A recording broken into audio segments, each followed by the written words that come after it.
vote for freedom. Hey, I hope y'all are just as excited as I am about Kamala Harris as the Democratic nominee for President of the United States. Not just because she's black, although that is a plus. And not just because she's a woman, although that is another plus. Not even because she's a Democrat, and that is yet another plus. I am excited because in this election, she represents freedom. Freedom. The power or right to act, speak, or think as one wants without hindrance or restraint. Freedom. Freedom to vote. Freedom to choose. Even financial freedom. Freedom. You see, freedom is the highlight of our existence in this country. But that wouldn't have happened without democracy. Let me take you back. March 4th, 1861. That's 163 years ago. A Republican named Abraham Lincoln became the 16th President of the United States of America. This sparked a civil war between Abe's Union, the North, against the South, Confederacy. The Republican president writes the Emancipation Proclamation. This civil war was over slaves. It was about freedom versus slavery. But with freedom came poverty for the blacks. April 15, 1865, President Lincoln was assassinated.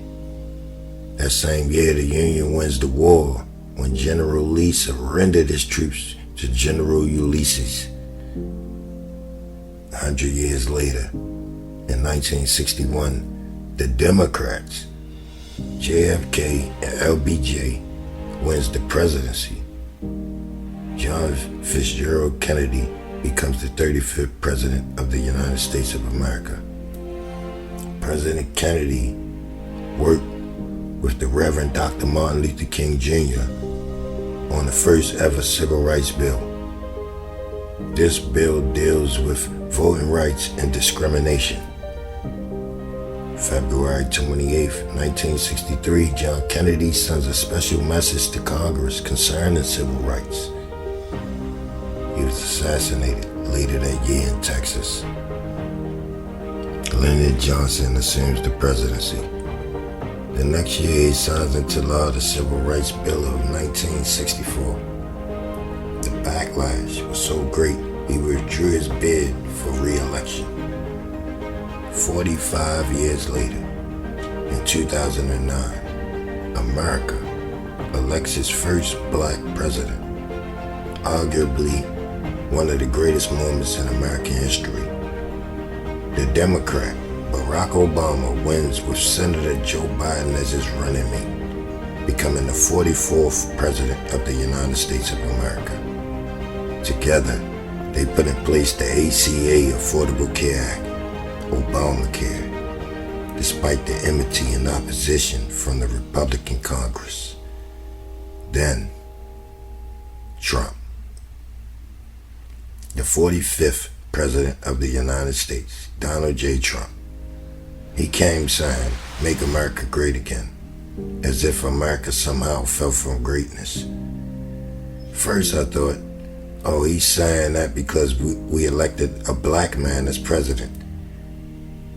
But now I see it's deeper than that. I realize we still have a confederacy out here. There are some people that are just against freedom. I hear a lot of people saying things were better when Trump was president. These people are delusional, or at best, at least self-centered and selfish.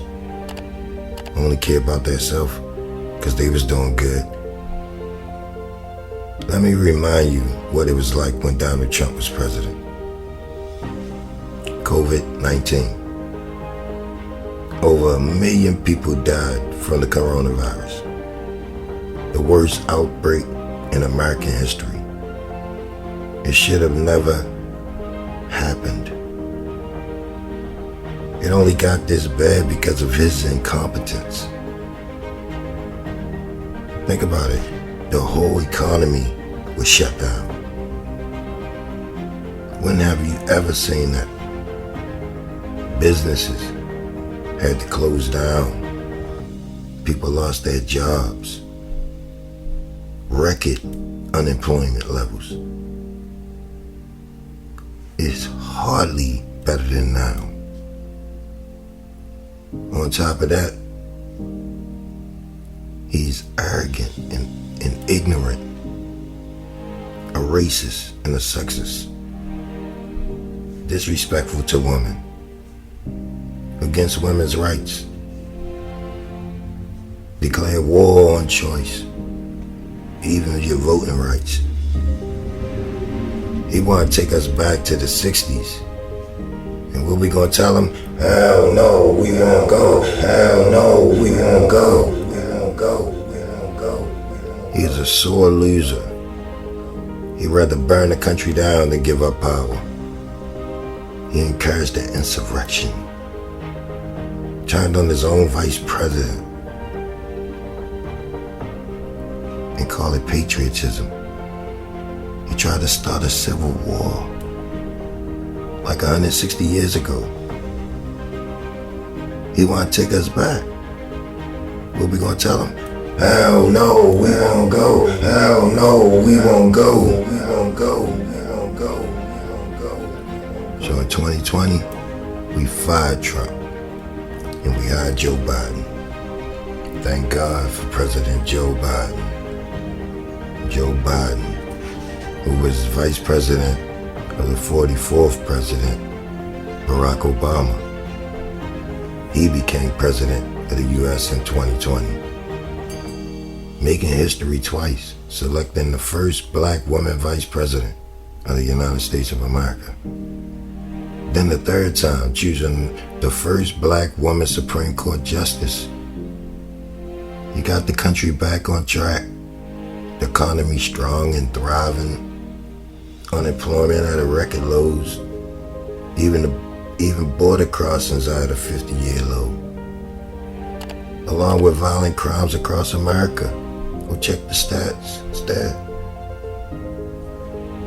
But now,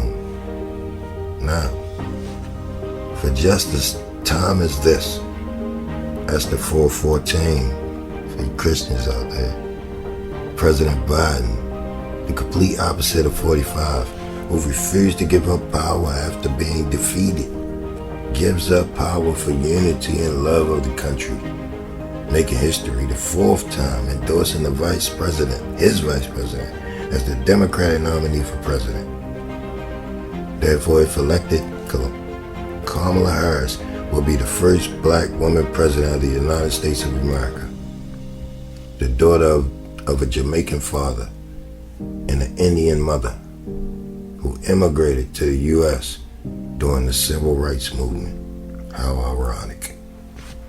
She was a district attorney, then an attorney general.